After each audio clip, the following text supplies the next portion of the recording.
3월은 국가적으로 참 힘들었던 한 달이었습니다. 4월은 여러분들 가정과 일상에 또 생업에 주님의 풍성한 자비가 넘치는 한 달이 되기를 축복합니다. 자, 오늘 5장 11절부터인데요.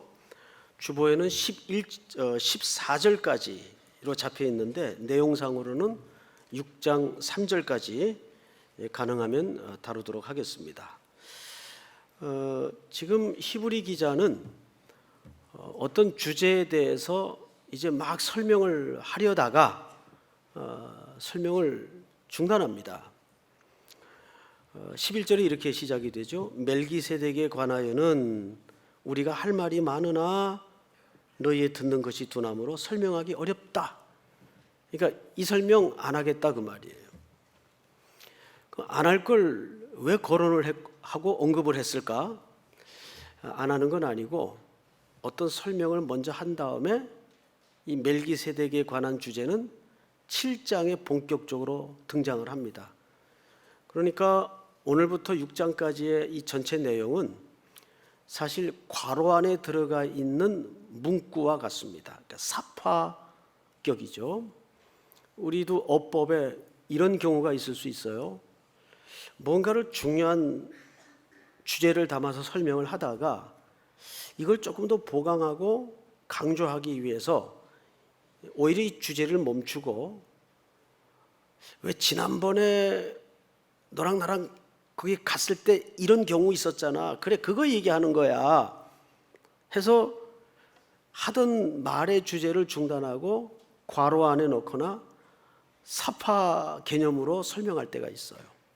그러니까 오늘 5장 11절부터 6장 20절까지는 사실상 그 항목에 진짜 주제를 더 깊게 더 진지하게 설명하기 위해서 괄호 안에 특별한 이해를 돕는 겁니다. 원래 말하고자 하는 주제는 멜기세덱이에요. 멜기세덱이라 하면 대제사장의 직분을 얘기하는데 멜기세덱은 세상의 세습을 따라 이어지는 서열이 아닙니다. 영적인 서열이에요. 그래서 대제사장과 멜기세덱은 바로 예수 그리스도를 모형하고 있는 예표적 성격이기 때문에 이건 구약 전체 성경의 핵심 가치예요. 핵심 주제예요. 그래서 이것을 설명해야 되는데 문제는 이 독자들의 상태가 이걸 지금 감당하기에는 너무 어린 겁니다. 미성숙한 상태에 있는 겁니다. 그래서 이걸 말하고 싶지만 지금은 설명할 수가 없다 하면서 그들의 영적인 상태에 대해서 오히려 더 근본적인 지금 지적을 서슴지 않고 있습니다. 그 내복을 그런 관점에서 볼 필요가 있어요. 11절 멜기세덱에 관하여는 우리가 할 말이 많으나 너희의 듣는 것이 둔함으로 설명하기 어렵다. 자, 뭐가 둔해요? 듣는 것이 둔하대요. 이 둔하다라고 했을 때는 무감각하다 그런 의미가 사실은 아닙니다. 둔하다라고 얘기할 땐 두 가지를 얘기하는데 첫째는 듣는 일에 말씀을 경청하는 일에 너희가 게으르다. 이게 한 가지 지적이고 또 하나의 지적은 그러다 보니까 말씀에 대한 저항심을 너희가 갖고 있다. 이렇게 두 개가 합한 개념이에요. 이걸 조금 더 직설적으로 이렇게 설명을 할 수가 있네요. 우리 시편 40편을 한번 띄워주실까요? 같이 한번 읽겠습니다. 시작. 주께서 내 길을 통하여 내게 들려주시기를 제사와 예물을 기뻐하지 아니하시며 번제와 속죄제를 요구하지 아니하신다 하신지라. 자, 초반에 보면 주께서 내 귀를 통하여 내게 들려주시기를 이렇게 되어 있죠. 이 말을 조금 더 원뜻에 가깝게 직역을 하자면 이런 표현이 되겠습니다. 한번 따라서 해볼까요? 하나님이여 내게 열린 귀를 주시옵소서. 열린 귀를 주시옵소서. 한 번 더 할까요? 하나님이여 하나님이여 내게 내게 열린 귀를 주시옵소서. 열린 귀를 주시옵소서. 이것은 예배자들이 여기 미리 와 앉으셔서 예배를 드리기 전에 기도할 때 물론 예배 자체를 위해서도 기도할 수 있겠고 또 설교자를 위해서도 기도할 수 있겠지만 그보다 가장 앞에 우선적 기도가 자신의 영적인 열림을 위해서 기도해야 돼요. 이 본문은 하나님이여 내게 열린 귀를 주시옵소서라는 의미입니다. 자, 그런데 히브리 독자들은 지금 듣는 일에 둔해 있어요. 이것은 지적인 상태도 아니고 어떤 이성적인 상태도 아닙니다. 이것은 말 그대로 영적인 상태를 얘기하는 거예요. 오래전의 일인데요. 예배 시간에 꼭 중앙에 앉는 여집사님이 한 분 계셨어요. 그것도 설교자 정면에. 근데 신기한 것은 사도신경부터 다 찬양까지 뭐 너무 잘 따라해요. 말똥말똥하게. 그러다가 아주 기계적으로 무슨 소리를 하고 싶은지 알겠죠? 목사의 설교가 시작이 되면 자동으로 방아를 찢기 시작해요. 이게 조금 심해지면 헤드뱅잉이 일어납니다. 막 해가 일쳐요. 근데 문제는 제가 시험이 드는 거예요. 그것도 정면에 앉아가지고 하루 이틀도 아니고 몇 달을 그러는 거예요. 또 저는 이제 다른 경우에는 둔해도 이 설교 시간만은 워낙 예민해 있기 때문에 그 정면에 앉아서 그게 눈에 들어오죠. 속이 상해요. 저 여자가 왜 저럴까? 왜 제가 기도를 다 했네요? 하나님, 저분 귀를 뚫어주시든지 아니면 자리를 옮겨주시든지 그렇게 기도를 했어요. 실제 너무 좀 부담이 돼가지고 근데 한 몇 달 지난 어느 날 태도가 돌변을 해서 눈이 반짝반짝하면서 말씀을 쫙쫙 받는 거예요. 그거 보면 알잖아요. 졸지도 않고. 야, 이건 또 뭐지? 해서 그 담당 여전사님한테 시켜가지고 이분 최근에 무슨 일이 있었나 한번 좀 자연스럽게 알아보도록 했습니다. 근데 신방을 갔다 오더니 사정 얘기를 하는 거예요. 목사님, 그분이 참 귀한 분입니다. 어떻게 귀한데요? 자기도 예배 시간마다 이 문제 때문에 보통 고역이 아닌 거예요. 근데 이분이 워낙 말씀에 대한 갈증이 있는 분이에요. 그래서 일부러 은혜 받기 위해서 가운데 앉는데 다른 시간은 말똥하다가도 설교 시간만 목사님이 입을 떼면 마치 무슨 버튼 누르듯이 자동적으로 방아를 찢기 시작하는 거예요. 본인이 얼마나 괴롭겠어요. 그걸 본인이 알 텐데. 또 목사님이 자기 때문에 지금 신경이 흐트러지고 있는 것도 사람이면 느낄 텐데. 예? 여기 혹시 그런데 이분이 작정을 하고 기도를 한 겁니다. 아, 이거는 내가 육신이 필요해서 그런 게 아니고 이거 영적인 문제 같다. 물론 이제 우리 성도들 가운데는 예배 중에 조는 분이 여러 유형이 있는데 정말 밤새 알바하다가 들어와가지고 일부에 앉아서 너무 몸이 고단해 조는 경우가 있을까요, 없을까요? 있죠.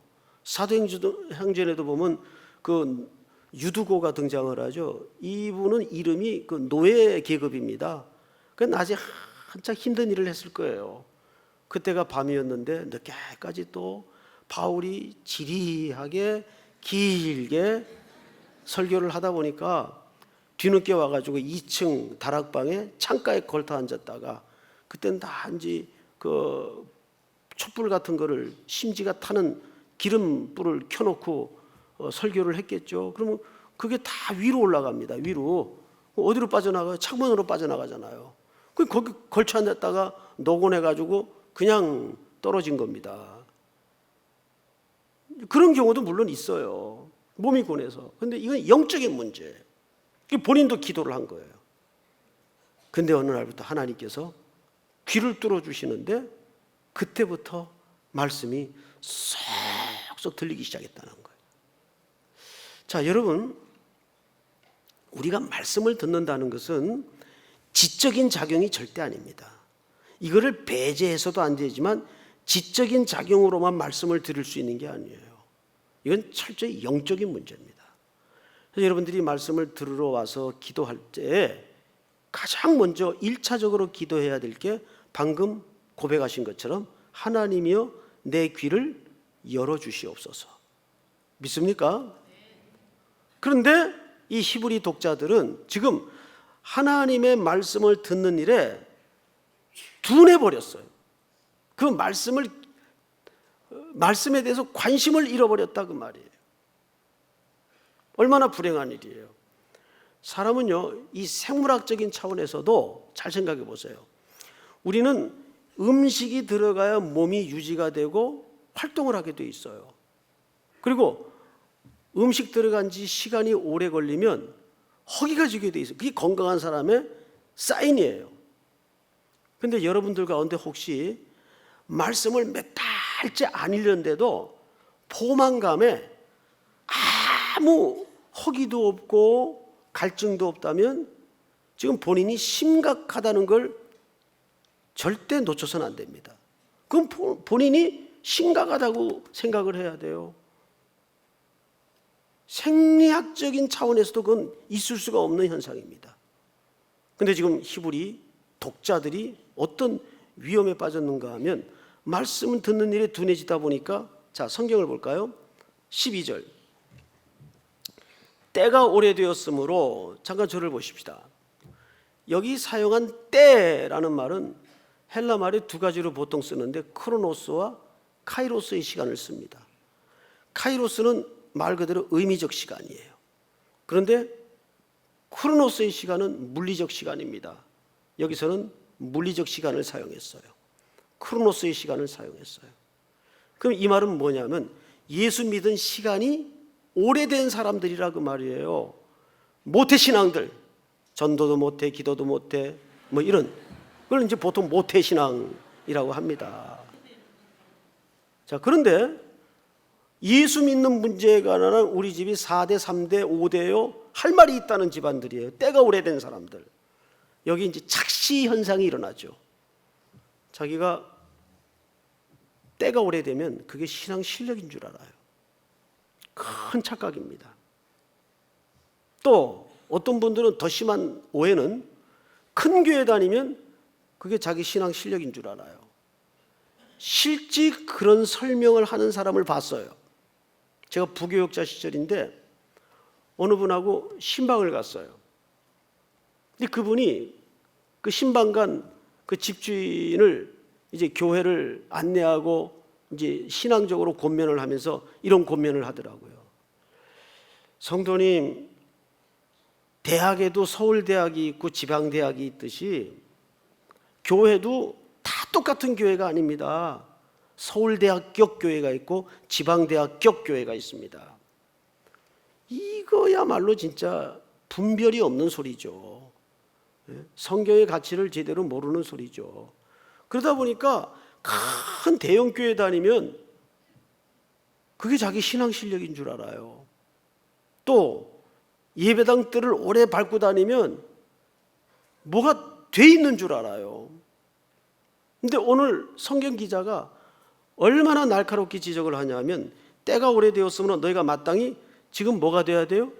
선생이 돼야 될 터인데 그 뒤에 다시 하나님의 말씀의 초보에 대하여 누구에게 가르침을 받아야 할 처지니 단단한 음식은 못 먹고 젖이나 먹어야 할 자가 되었도다.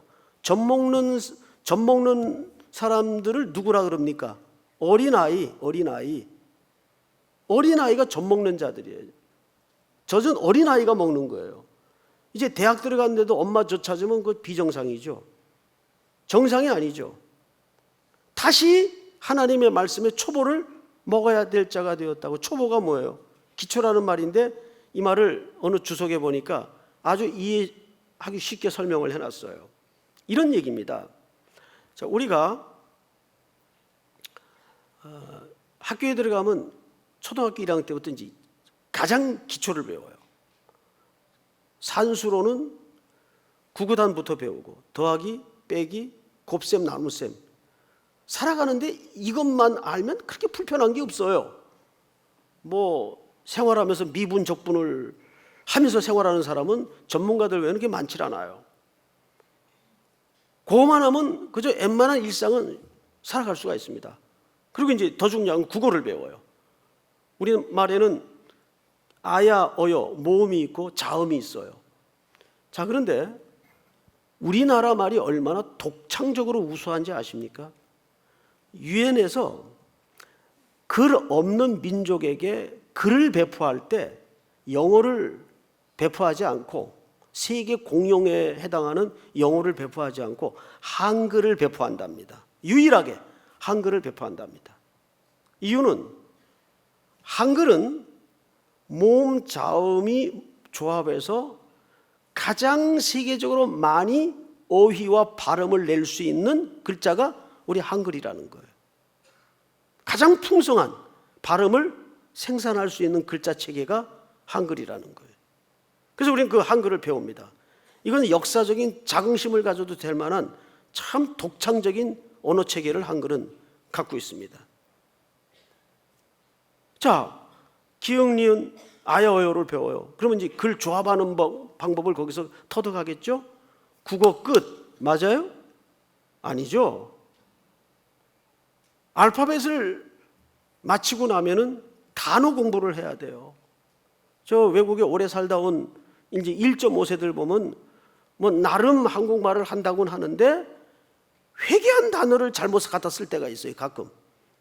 이제 한국에서 생활을 한 지가 오래되니까, 떠난 지가 오래되니까 한국에서 매일 바뀌고 새로 생산되는 그 어휘를 잘 모르는 거죠. 못 따라오는 거죠. 그러니까 자꾸 어휘를 배워야 돼요. 그리고 나서 문장 이해하는 법을 배우고 나가서 논문을 쓰고 논문을 읽고 철학을 읽고 철학을 사유할 수 있는 단계까지 들어가야 그게 성숙한 단계죠. 근데 문제는 뭐냐면 계속 아야 어여만 하고 있어요. 그것만 붙들고 그것만 할 줄 알면 구원받는 것으로 오해했던 사람이 있었죠. 바울과 율법주의자들입니다. 그걸 자기들이 이렇게 표현을 했어요. 고린도전서 13장을 한번 띄워주세요. 온전한 것이 올 때는 부분적으로 하던 것이 패하리라. 11절 같이 읽습니다. 시작. 내가 어렸을 때에는 말하는 것이 어린아이와 같고 깨닫는 것이 어린아이와 같고 생각하는 것이 어린아이와 같다가 장성한 사람이 되어서는 어린아이의 일을 버렸노라. 이 바울이 한 얘기예요. 자기가 어렸을 때에는 생물학적인 어린 시절을 얘기하는 게 아니죠. 신앙적으로 어린아이일 때에는 어린아이와 같고 말하는 것이 어린아이와 같고 깨닫는 거, 생각하는 것이 어린아이 같았다. 그리고 장성한 수준에 이르러서야 그 일을 내가 버리게 되었다. 어린아이 같았다 할 때는 율법주의에 붙들려서 알파벳만 외우고 있으면, 그것만 할 줄 알면 구원을 받고 구원이 이루어지는 것처럼 율법주의에 붙들려 있을 때, 그는 구약의 메시아도 알았고 구약 성경에 능통한 자였어요. 그런데 그가 아이러니하게도 그 메시아를 기다리면서 오신 메시아를 핍박했던 선봉에 섰던 자였습니다. 예수를 핍박하지 않았어요. 그런데 그 경천동지할 인식의 세계가 어디서 붕괴된 거죠?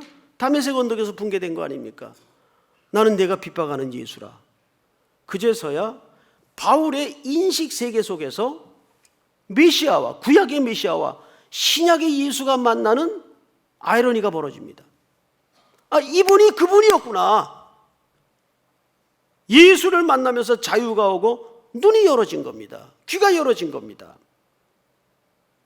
어린아이 때는 그 율법이라는 문자만 붙들고 있으면, 행위만 붙들고 있으면 구원이 오는 줄 알았어요. 그리고 그 율법에 꽉 가두어져서 자유롭지를 못했어요. 그런데 자유케 하시는 진리이신 예수가 바울의 인생 속에 어느 날 천둥처럼 다가오시자 모든 인식세계가 새로워졌습니다. 성숙으로 나아가게 되는 거죠. 오늘 히브리 기자도 똑같은 거예요. 12절에 보니까 때가 오래되었으므로 너희가 마땅히 선생이 될 터인데 너희가 다시 하나님의 말씀에 초보, 그 알파벳 기초라 말이죠, 대하여 누구에게서 가르침을 받아야 할 처지니 단단한 음식은 못 먹고 젖이나 먹어야 할 자가 되었도다. 그리고 13절을 한번 같이 읽어볼까요? 다 같이 시작. 이는 젖을 먹는 자마다 어린아이니 의의 말씀을 경험하지 못한 자요. 자, 어린아이 특징을 뭐라고 소개합니까? 의의 말씀을 경험하지 못한 자요. 말씀을 경험하지 못했다는 말이 무슨 말일까요? 여기서 이 경험이라는 말은 굉장히 강렬한 이야기입니다. 신약에 보면 초두에 마리아가 천사로부터 수태고지를 받아요. 내년 이맘때 내가 아들을 낳으리니 그 이름을 임마누엘이라 하라. 이때 그 천사의 고지에 마리아가 대답을 하죠. 내가 사내를 알지 못하는데, 거기 안다라는 개념을 동원합니다. 사내를 알지 못하는데 내게 어찌 그런 일이 있으리요. 거기 알지 못한다 할 때는 태어나서 남자를 한 번도 본 적이 없다는 얘기입니까? 그건 지식적인 개념이 아니고 경험적 차원의 이해죠. 안다, 내가 너를 안다라는 말은 경험적 이야기예요. 이 여기서 말하는 경험이라는 것은 무슨 뜻인가 하면, 우리는 어떤 착시 현상을 우리 심리 속에, 신앙의 이해 속에 담아 있냐 하면, 내가 하나님 말씀을 많이 알면 그게 좋은 신앙이라고 생각을 해요. 아니거든요. 요한복음에 뭐라 그랬어요? 나의 계명을 가지고 세 글자, 지키는, 다시 말해서 행하는 자라야 나를 사랑하는 자라 그랬어요. 신앙을 여러 가지로 설명할 수 있겠어요. 그런데 누군가 신앙을 딱 두 가지로 설명을 했는데 참 와닿아요. 신앙은 딴 거 아니다. 사랑하는 사람이 싫어하는 걸 안 하는 게 신앙이고, 사랑하는 사람이 좋아하는 걸 따라하는 것이 신앙생활이다. 맞죠? 자, 예를 들어서 신랑은 미술을 너무 싫어해. 뭐 싫어한다는 것보다 아예 관심이 없어. 뭐 일부러 싫어할 것까지는 없겠죠. 관심이 없어. 그런데 막 결혼한 신부가 너무 미술을 좋아해요. 정말 좋아해요. 그림 그리는 것도 좋아하고, 또 그림 구경하는 것도 좋아하고. 그런 사람이 만났어요. 근데 신랑이 싫어하니까 신부가 강요는 안 해요. 쓸쓸하게 혼자 티켓 끊어가지고 혼자 전시회 다니고, 그러는 모습을 몇 년째 지켜보면, 이게 정상적인 남자라면 자연이 어떻게 될까요? 싫지만 같이 따라가 줄게. 그 따라갔다가 그림에 대해 설명도 듣게 되고, 처음엔 그러고 따라가겠죠. 난 그림에 관심 없는데 당신이 가서 그냥 따라가는 거야. 예, 그렇게 시작하는 거예요. 그러다가 그림 보는 걸 좋아하고 그림도 그리게 되는 그런 부부를 제가 알고 있어요. 그러니까 신앙생활이라는 것은 뭐 복잡하게 생각할 거 없어요. 첫째는 사랑하는 사람이 싫어하는 걸 안 하는 게 신앙생활이에요. 정말 사랑한다면 끝까지 악착같이 싫어하는 걸 난 할 거야, 이런 남자는 없어요. 그건 정상이 아니죠. 그건 못돼 먹은 남자죠. 그건 부부로서 자격이 없는 거죠. 그렇죠? 근데 또 못돼 먹은 사람들이 있더라고요. 끝까지. 근데 정상적이라면 와이프가 싫어하는 걸 안 하는 게 신앙이에요. 좋아하는 걸 따라가게 되는 게 신앙이에요. 우리는 누구의 신부입니까? 그리스도의 신부 아닙니까? 의의 말씀을 경험한다는 것은, 그래서 내가 무언가를 나 스스로 해가지고 갖다 바치고 치성을 드리고 업적을 쌓는 싸움이 아니고 전부 수동태로 돼 있어요. 6장을 볼까요? 이렇게 돼 있습니다. 그러므로 우리가 그리스도의 도의 초보를 버리고, 아까 말한 기초를 얘기하는 거예요. 버리고 죽은 행실을 회개함과 하나님께 대한 신앙과, 자, 잠깐 설명하고 들어갑시다. 여기 우리가 그리스도 도의 초보를 버리라 그래요. 자, 그 말은 이 기초가 뒤집어 얘기하면 잘못되었다 그 말이에요. 잘못된 기초 위에 내가 서 있었다, 그 얘기를 하는 겁니다. 그리고 죽은 행실을 버리라는 말은 뭐냐면, 죽었다는 말은 행동이 없고 열매가 없다는 뜻입니다. 정지된 상태를 얘기합니다. 아무리 신앙생활을 오래 다녀도, 오래 해도 들은 말씀 많고 공부한 말씀 많고 어마어마하게 많은데, 그래서 성경 어디 하면 쫙 해석도 붙이고 주석도 붙이고 설명을 해요. 그런데 요지는 안 살질 않아요. 그러니까 이것은 뭐냐면 말로만 신부를 사랑하고 신랑을 사랑하는 거예요. 그리고 싫어하는 짓은 골라서 해. 이런 괴물이 어디 있어요? 그래서 우리 그리스도인들 가운데, 특별히 신앙생활을 오래 했다는 사람들 가운데 분별력이 떨어지는 사람들이 있어요. 여러분 성경을 잘 보세요. 몇 절을 보시냐면 12절을 보십시다. 때가 오래되었으면 너희가 마땅히 선생이 될 터인데 너희가 다시 하나님의 말씀의 초보에 대하여 누구의 가르침을 받아야 할 처지니 단단한 음식은 못 먹고 젖이나 먹어야 할 자가 되었도다. 이는 젖을 먹는 자마다 어린아이 의의 말씀을 경험하지 못한 자요, 단단한 음식은 장성한 자의 것이니 그들은 지각을 사용함으로 연단을 받아 선악을 뭐하는 자들이니라? 분별하는 자들이니라. 이 분별이 뭐냐면, 자, 제가 이제 최근에 겪고 있는 참 희한한 경험을 지금 하고 있습니다. 4월 11일 날 우리 교회가 세월호 가족들을 초대해서 고난주간에 이제 음악회를 한다고 뭐 페북에 이렇게 광고가 나가기 시작했습니다. 일간지에도. 그때부터 교회로 외부에서 전화 폭탄이 쏟아지는데 뭐 제게 메일로 말할 것도 없고, 그런데 우리 교회 성도들은 혹 그런 분이 계셔도 제가 잘 설명을 하고 설득을 하니까 아유 죄송했다고, 취지를 몰랐다고 오히려 이렇게 선뜻 이해하는 분들도 계셨어요. 그런 분들은 참 고맙죠. 그런데 뭐 빨갱이라는 둥 별별 악담을 다 퍼붓는 거예요. 자, 그런 분들 한번 물어봅시다. 아니 차디찬 바다에 자식을 잃어버린 그 부모들이 왜 빨갱이가 돼야 됩니까? 그거를 정치적으로 이데올로기적으로 악용하는 사람들이 나쁜 놈들이지 왜 그들이 빨갱입니까? 그 누가 한번 얘기 좀 해봅시다. 왜 그들이 빨갱이에요? 왜 그들이 좌파예요? 바다에다 자식 묻어버리면 다 좌파고 빨갱이 되는 겁니까? 여러분 그걸 악용하는 사람들을 뭐라 그러세요? 교회는 정치적인 노름에 이데올로기에 휘말려서도 안 되지만 교회가 해야 될 일은 기맥힌 슬픔을 당한 자와 같이 우는 게 교회의 역할입니다. 거기에 그 이상도 그 이하도 어떤 해석도 하지 마세요. 말 그대로입니다. 그런데 왜 기독교가 자꾸 수구 보수요, 수구 꼴통이라는 소리를 듣습니까? 왜 기독교가 그런 조롱을 당해야 돼요?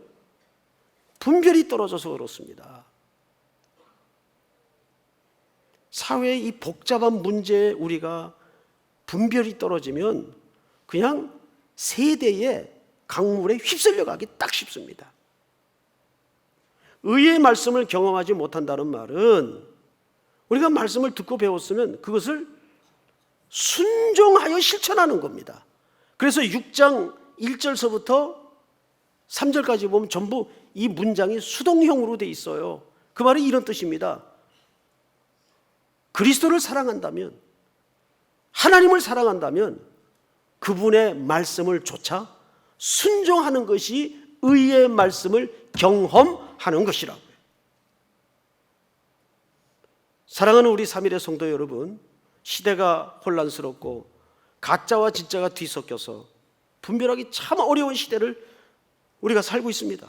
그럴 때일수록 우리가 하나님의 의의 말씀에 늘 갈증을 가지고 목마른 영혼으로 하나님의 말씀을 온 몸을 다해서 순종하기로 결단하는 부활의 봄 4월이 될 수 있기를 주의 이름으로 축복합니다. 우리 다 일어나십시다. 주님 말씀하시면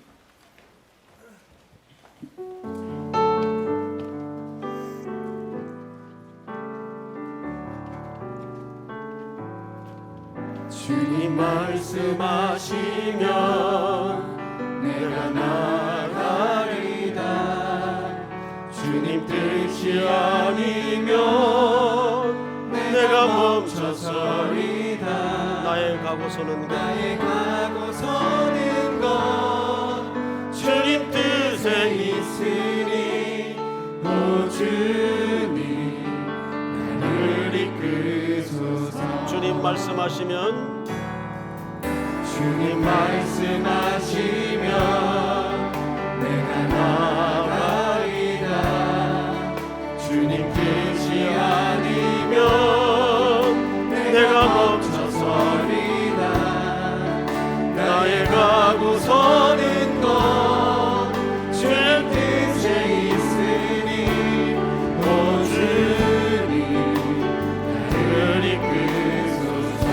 뜻하신 그곳에 다시 그곳에 나 있기 원합니다. 이끄시는 대로 순종하며 살리니 연약한 내 영혼 통하여 일하소서. 주님 나라와 그 뜻을 위하여 뜻하신 그곳에